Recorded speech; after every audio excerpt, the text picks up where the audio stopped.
Fluxogramas e linguagens estruturadas, as formas de representação de algoritmos. Olá, sejam bem-vindos, professor Pietro por aqui mais uma vez. Antes de mais nada, eu gostaria de pedir aquela gentileza maravilhosa de você deixar o seu like, comentar, caso ache adequado, e também, por gentileza, se inscrever no canal, caso ache que o nosso conteúdo acrescente na sua vida, beleza? O que a gente vai ver nessa aula, então? A gente vai ver aqui quais os elementos, quais os comandos que a gente pode executar dentro de um algoritmo. E aí a gente vai ver cada um desses comandos, entre aspas, nas diversas formas de representação. Basicamente aqui a gente vai falar hoje mais de fluxogramas e também de pseudocódigo, beleza? Então aprofundando um pouco mais o que a gente já viu na aula passada. Bom, gente, olha só, algoritmos. O que a gente pode fazer dentro de algoritmos? Quais são os mecanismos que a gente tem? Lembra que eu falei no finalzinho da aula anterior, caso você não tenha visto e esteja iniciando na área de programação e algoritmos, eu sugiro que você veja a aula anterior antes de continuar nessa, mas tudo bem.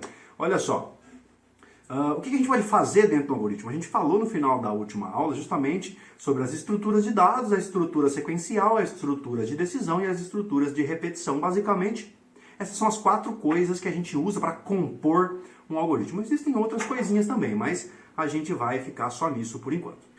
Muito bem. Olha só, o que a gente pode fazer então? A gente pode, dentro de um algoritmo, dizer aonde ele começa e aonde ele termina, dizer onde está o seu início e o seu fim. A gente pode reservar espaços para trabalhar em memória, ou seja, criar variáveis, criar vetores, matrizes, etc.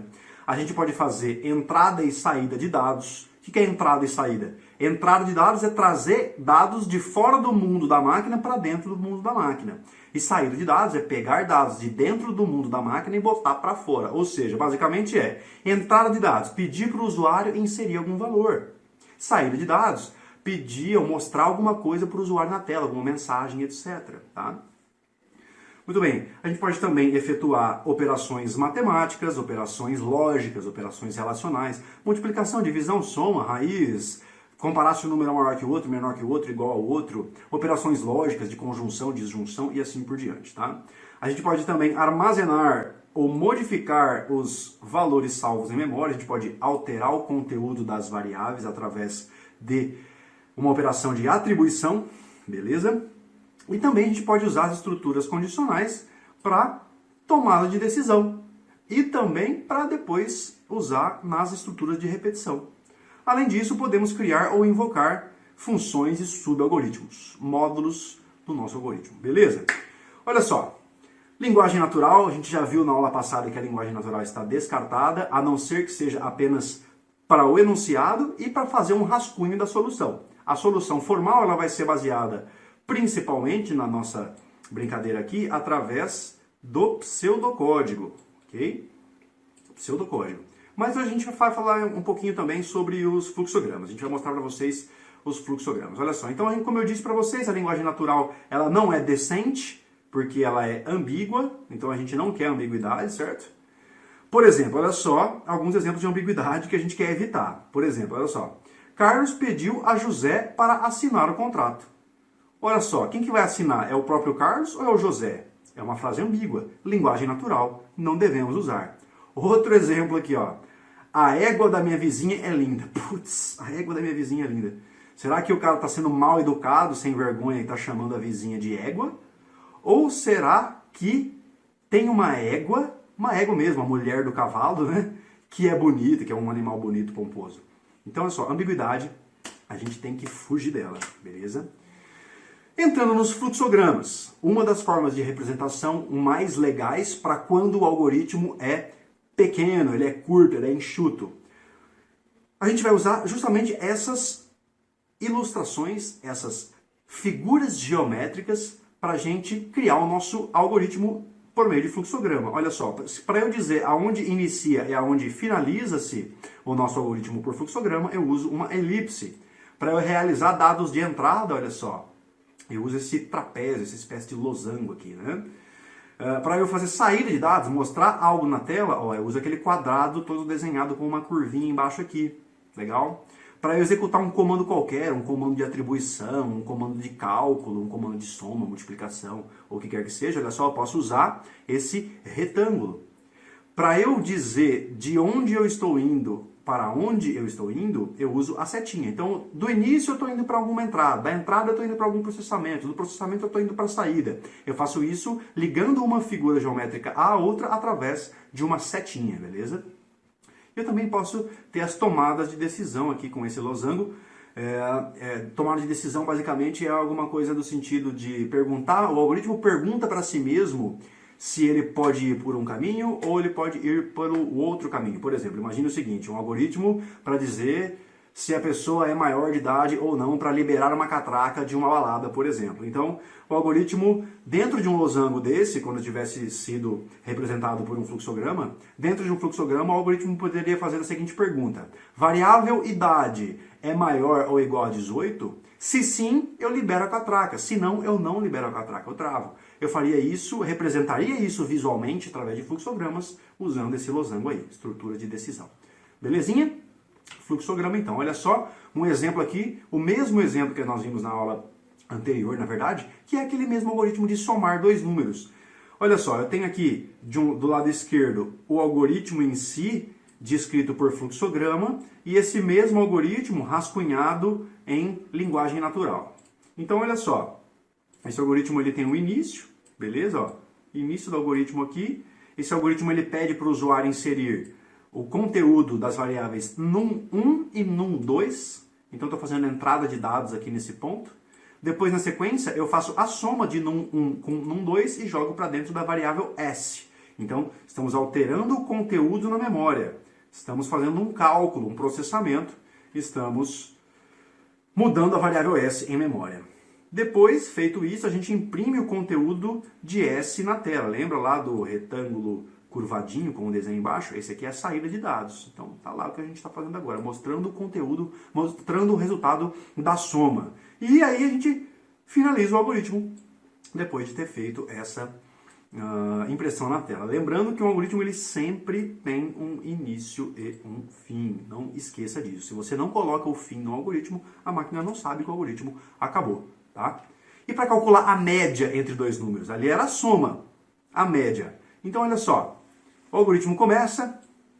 Eu peço para o usuário inserir dois valores em variáveis P1 e P2. Quero calcular a média agora, não é a soma, né? Feito essa entrada de dados, ou seja, o usuário preenchendo aqui, por exemplo, dizemos que o usuário inseriu 6 para P1 e 4 para P2, beleza?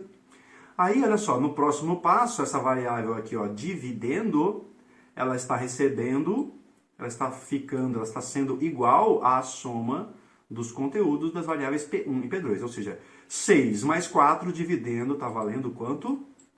10. E aí eu vou calcular a média, olha só. Mas para eu calcular a média, tem um passo aqui anterior. Veja bem, aqui eu tinha só a soma na variável dividendo. Agora eu pego a variável dividendo e divido ela por 2, porque a média é ou não é a soma dos termos dividido pelo número de termos. Ok? Então, a média entre dois valores, eu somo esses dois valores e divido por 2. Essa é a ideia. Então, olha aqui, primeiro eu calculo a soma desses dois valores, depois eu divido essa soma por 2 e acho o valor de média. Se o usuário tinha inserido 6 e 4, eu tinha achado que o dividendo aqui, que essa variável que guarda a soma, ela está valendo 10. Beleza? 10 dividido por 2 aqui, ó, vai me dar dentro de média o valor 5. Então, feito esse cálculo, a máquina iria tentar imprimir o valor de média na tela, que é justamente 5. Ia aparecer a mensagem 5 para o usuário na tela e o algoritmo iria se encerrar. Fluxograma, minha gente. E o pseudocódigo? É a mesma coisa que o fluxograma, só que de forma escrita, em vez de ser de forma visual. Como eu disse para vocês, se o fluxograma representar um algoritmo muito grande, fica ruim de entender o fluxograma. É melhor partir para o pseudocódigo. Até porque a maioria das máquinas interpreta linguagem de programação. Então vale a pena você partir para o texto ao invés das figuras, beleza? Vale a pena você usar uma figura quando você quer mostrar visualmente o que o seu algoritmo faz. Geralmente uma apresentação de slides ou em uma defesa de trabalho acadêmico e assim por diante, tá? Então o que o pseudocódigo é, minha moçada? Minha moçada, é o seguinte, o pseudocódigo ele é uma linguagem estruturada, uma linguagem que tem regras bem definidas, tem uma sintaxe bem definida. Tá? Olha só, linguagem estruturada para representar uma sequência de passos lógicos e não ambíguos. E aí, essa linguagem estruturada, ela tem uma sintaxe. O que é a sintaxe? Sintaxe são as regras. Deixa eu escrever com a minha letra linda aqui, ó. São as regras gramaticais, entre aspas. Aonde eu boto ponto, aonde eu boto vírgula, o que vem antes? Vem sujeito antes, vem verbo antes, vem predicado. Onde eu boto acento, aonde eu não boto, aonde tem a pontuação, aonde não tem. Então, sintaxe, isso aqui eu estou fazendo uma analogia com o português, né? A sintaxe de uma linguagem estruturada como é o pseudocódigo, ela vai dizer quais são as palavras reservadas, o que cada palavra reservada faz, quais são os caracteres especiais, o que caractere faz, quais são os caracteres que fazem multiplicação, soma, divisão, operações aritméticas, caracteres que fazem, os símbolos que fazem operações lógicas, quais são as funções, como que eu faço entrada e saída. Basicamente, então, a sintaxe são as regras, como o formato de como você escreve. É o formato, é a forma, é a regra crua, sintaxe. Semântica é a lógica. Então a semântica, ela vai ser o sentido do que você fez com a sintaxe. Então, por exemplo, no português, eu tenho lá um sujeito, um verbo e um pronome, enfim. Imagina lá que eu tenho, ó, vou até rabiscar aqui, ó. Imagina que eu tenho, por exemplo, ó, eu fiz comida.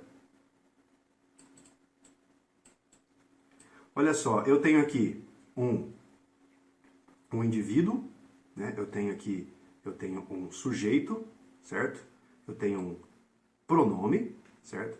Eu tenho uma ação aqui no meio, olha só. Eu tenho uma atitude, eu tenho um verbo, tá? E eu tenho aqui no final um objeto, um substantivo. Então, olha aqui, ó. Isso aqui é uma espécie de sintaxe para uma sentença simples no português. Pronome, verbo, substantivo. Pronome, verbo, substantivo. Isso é a sintaxe de uma sentença. Agora, a semântica dessa sentença é justamente o que eu estou querendo dizer com ela. Olha só, eu fiz comida. Então a semântica está em torno de cozinhar, está em torno de fazer comida. Beleza? Então, sintaxe são as regras. A pontuação, a ordem, o que vem antes do que, o que vem depois do que. A semântica é a lógica em si. Muito importante saber diferenciar sintaxe de semântica. Por quê? Quando você está programando e você faz um erro sintático, que o seu compilador ou seu interpretador mostra o erro para você corrigir antes de tentar executar o código, isso é erro sintático. Agora, quando você faz um código lindo, maravilhoso, que não dá erro nenhum, compila, passa direitinho, o interpretador tenta executar bonitinho, mas o algoritmo não se comporta como você queria. Era um algoritmo para somar 3 números e você está fazendo multiplicação, por exemplo. Está errado. Está errado semanticamente. Você não está fazendo com que o algoritmo resolva o problema que você precisa que ele resolva. Beleza? Então, é importante saber essas duas coisas. Olha só, no pseudocódigo a gente tem algumas coisas importantes. Nós temos os tipos de dados. Eu posso ter dados do tipo inteiro, são números sem casas decimais. Dados do tipo real, números com casas decimais.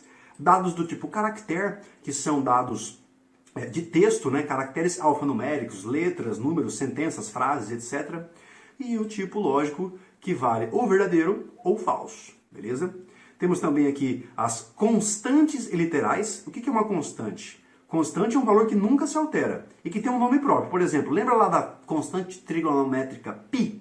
O π, que vale 3,14, etc., para calcular lá a área do círculo, para calcular o perímetro do círculo. Lembra do π? Então o π é uma constante. Eu poderia definir no meu pseudocódigo, escrever a palavra π e dizer, ó, π vale 3,14. E toda vez que eu chamasse por π no meu código, a máquina saberia que, na verdade, eu estou falando em 3,14. Ok? Então isso é uma constante, é um valor que não muda ao longo do código. Eu não posso alterar o valor de π. π é 3,14 aqui na Terra e em todo o universo. E literais. Literais são os dados propriamente ditos. Então, por exemplo, quando eu faço lá, uma variável x recebe 4 mais 4. Ora, 4 é um valor literal, 5 é um valor literal. O número, o dado propriamente dito, ele é um literal. Ok? E são valores que não se alteram. Já as variáveis são aqueles espaços em memória que podem se alterar ao longo da execução do algoritmo. Nós temos também aqui o operador de atribuição, que é para modificar o conteúdo de uma variável. Beleza? Temos os operadores aritméticos, para fazer soma, subtração. A multiplicação para nós aqui é um asterisco, não é um x, não é um ponto, é um asterisco. A divisão para nós aqui é a barra convencional. Temos o resto da divisão também. O que é o resto da divisão? Imagina que você está fazendo uma divisão inteira. Estou dividindo 5 por 2. 5 dividido por 2 dá 2, não dá 2? Então, 2 vezes 2 dá 4. Então, 5 menos 4 vai sobrar 1. Divisão inteira, não uso vírgula aqui, não uso vírgula depois nas casas decimais ali. É divisão inteira. Então, o módulo ou resto de divisão ali, que vocês estão vendo, ele é justamente o resto da divisão inteira. Então, se eu fizer, por exemplo, aqui, o operando é o percento ali, tá? Então, se eu fizer, por exemplo, 5 no meu algoritmo, 5% 2, o resultado disso aqui vai ser o resto da divisão de 5 por 2, que a gente já viu aqui, que dá 1. Outro exemplo aí, 8 divididos por 2. Então, para eu calcular, deixa eu apagar o resto ali, né? Para eu calcular o resto da divisão de 8 por 2, eu tenho que fazer exatamente o que a gente fez aqui anteriormente. Olha só. Para eu saber qual que é a operação de módulo entre 8 e 2, eu tenho que pegar o 8 dividir por 2. 8 dividido por 2 me dá 4. 4 vezes 2, 8. 8 menos 8 sobra 0. Então, 8 resto de divisão por 2 me dá 0. 8 módulo 2 em algoritmo é 0. Enfim, é isso que a gente está fazendo aqui com o resto de divisão, beleza? Só para vocês conhecerem esse operando. E temos também a potenciação, que é o chapeuzinho, o acento circunflexo lá. Tá?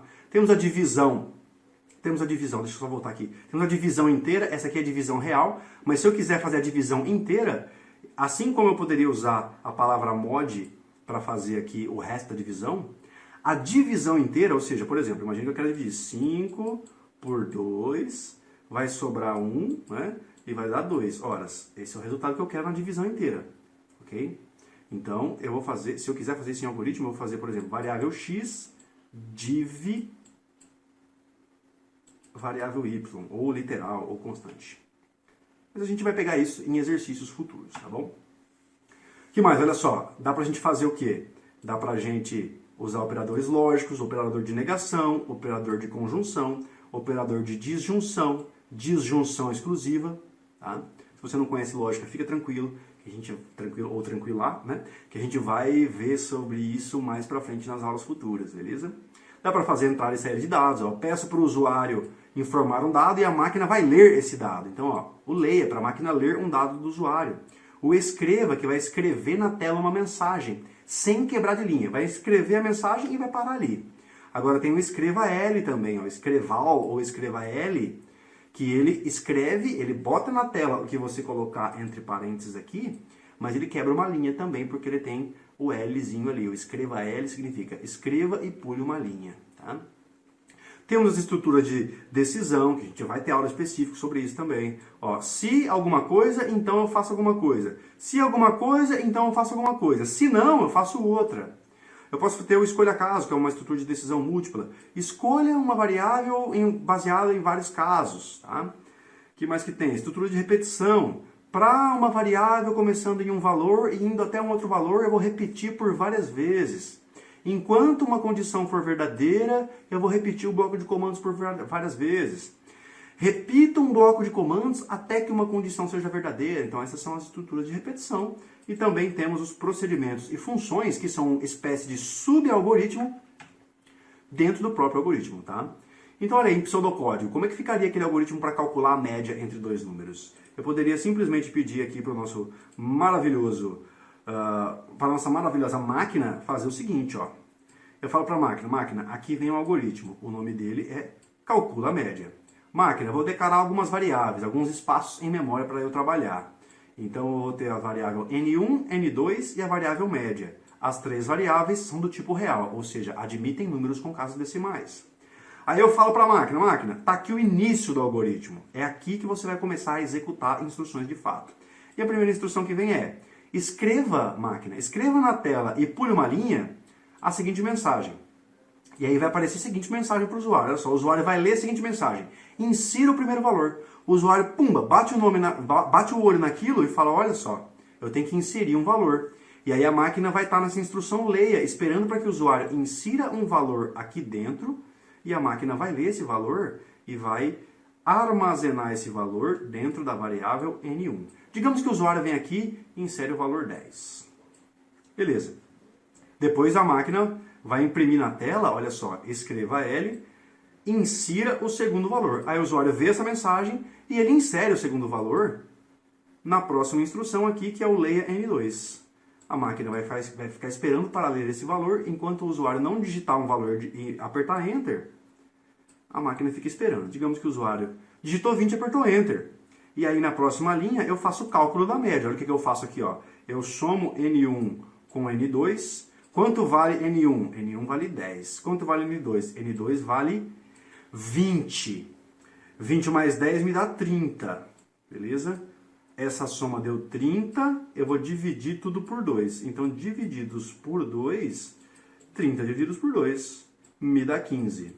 Eu vou pegar, então, todo esse resultado que eu acabei de achar aqui e eu vou armazenar dentro da variável média. Por quê? Porque eu tenho um operador aqui de atribuição. Olha aqui, ó.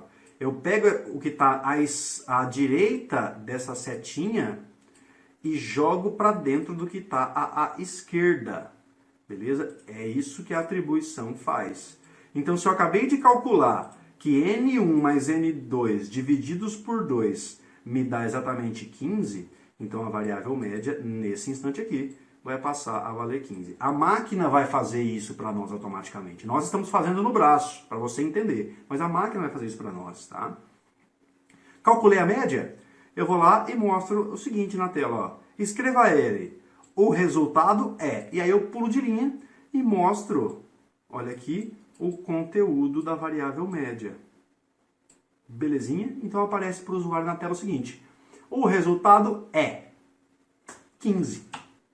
Então vamos fazer um teste de mesa aqui agora para ficar mais claro para vocês. De novo, esse mesmo algoritmo agora com valores distintos, para vocês entenderem de fato como que a máquina olha para essas instruções de forma não ambígua e executa isso. Olha só.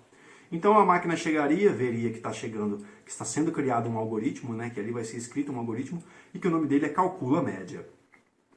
Aí a máquina vem aqui e vê que tem o comando var, que dali em diante serão criadas algumas variáveis, alguns espaços em memória. Nesse caso, o primeiro espaço chama N1, o segundo N2 e o terceiro média, ambos, ou os três, na verdade, do tipo real.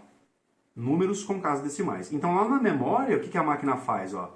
Ela cria os espaços em memória para a gente poder trabalhar. Inicialmente tem lixo de memória ali, eu não sei quanto tem ali. Pode ter 0, pode ter 1 milhão, pode ter qualquer lixo de memória ali, eu não sei o que tem dentro. A máquina só reserva esses espaços. Beleza.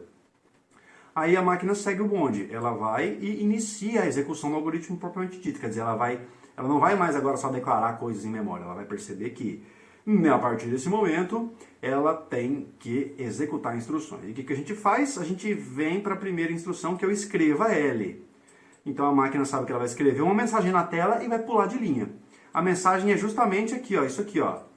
Insira o primeiro valor, tá? Então isso apareceria para o usuário na tela. Então lá na tela apareceria justamente aquela mensagem ali, ó. Insira o primeiro valor. Eu vou abreviar aqui porque a minha letra não é tão bonita quanto a letra da própria máquina, né? Mas então apareceria essa mensagem aqui para o usuário, tá? E o usuário saberia então o que fazer. O usuário viu ali, ó, tem que inserir um valor. Ele vai lá e insere um valor.